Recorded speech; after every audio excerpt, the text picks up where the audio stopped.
Сәлеметсіздер ме, құрметті оқушылар? Бүгін біз қазақтың ұлы сопысы Шақпақ атаның киелі жеріне барамыз. Қазақстандағы сәулет және тарихи ескерткіштердің көбісі Маңғыстау өңірінде жиналғанын естіген боларсыздар. Айтпақшы, бұл аймақ өзінің тарихымен, табиғатымен, керемет теңізімен ғана емес, данышпандармен де танымал. Түпқараған түбегі Сарытас шығанағының оңтүстік жағалауына жақын. Оңғазы тауының баурайында екі сай төмен түседі. Олардың арасында тас кесектен үңгір ойылған. Бұл Шақпақ ата мешіті.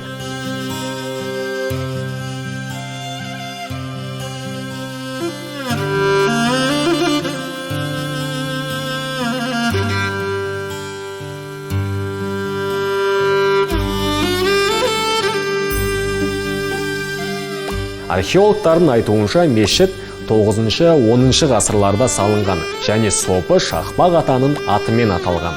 Мұнда Шақпақ ата шәкірттерімен бірге тұрды. Өмірінің соңғы жылдарында ол жер астындағы қонысынан шықпады. Шақпақ ата Қожа Ахмет Яссауидің ізбасары. Маңғыстаудағы 360 әулиелердің бірі. Сондықтан қажылар жылдың кез келген мезгілінде қасиетті мекенге келіп тағзым етеді.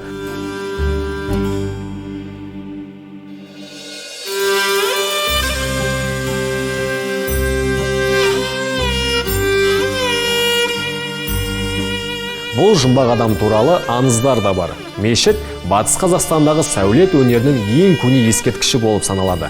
Мешітке жоғарыдан қарасаңыз, оны айқыш пішінде екенін байқауға болады. Ғалымдар исламға дейінгі кезеңде мешіт басқа мақсатпен пайдаланылған деп болжайды. Үңгірдің орталығында дөңгелек терезе тесіліп шығарылған. Қабырғаларында бірнеше ойықтар бар. Мұсылман діндарлары бұл жерді қасиетті күш орны дейді.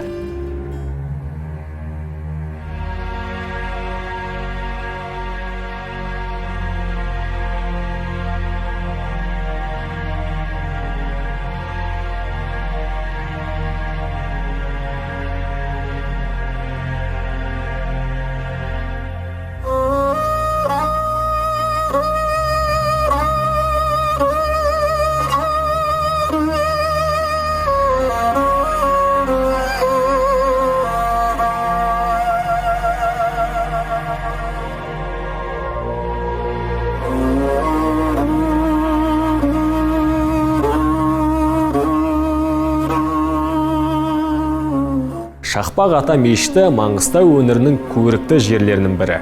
Ғажайып сәулет ескерткішін алғаш рет 60-шы жылдары Алан Медоев зерттеген. Мешіттің қабырғаларында әртүрлі ғасырларда жасалған жазуларды көруге болады. Ең алдымен әлемдік барлық нәрсенің өмірі мен өлімі туралы сопылық жазулар көзге түседі. Аллаханның ерекше суреттері бар. Өткен ғасырларда Аллахан бейнесі қасиетті және барлық арам күштерден қорғайтын сопылық тұмар болып саналған.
Мұнда кем дегенде бір рет болғандар жан тыныштығын табады, ал сапардан алған әсер ұзақ уақытқа сақталады.